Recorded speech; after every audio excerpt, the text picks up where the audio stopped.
125. Evet, 125. 126.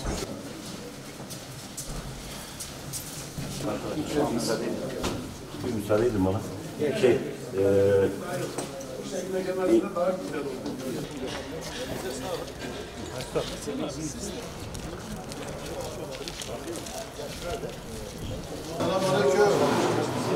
Nasıl, iyi misin?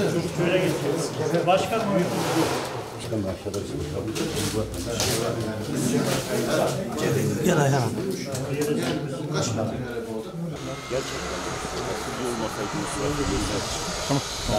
Hep beraber. Bizim emeğimiz büyük. Hasan Başkanımın emeği büyük. Buradaki işçi arkadaşlarımın emeği büyük. Mesut Bey'in, Beytullah Bey'in. Başkanımız sözünde durdu. 2 blok bitti.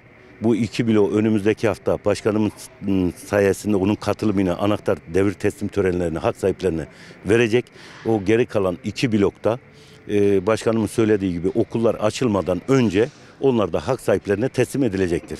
Bu ilgi ve alakasından dolayı başkanım buraya 3. gelişidir. Başkanımıza çok teşekkür ediyoruz. Turgut Özal kentsel dönüşüm projemizi yerinde inceledik. Burada 168 konut, 10'da dükkan olmak üzere toplam 178 bağımsız birim var.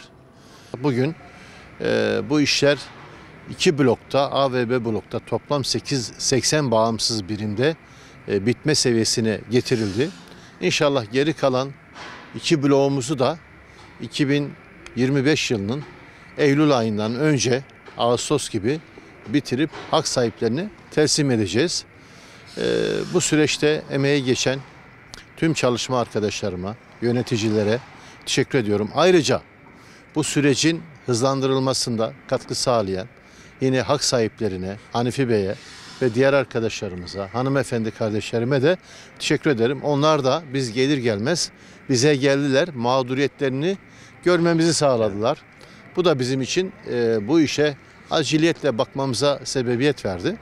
İnşallah hak sahipleriyle beraber uyum içinde hızlı bir şekilde çalışarak buradaki projeyi bitirip Malatya'mıza hediye edeceğiz.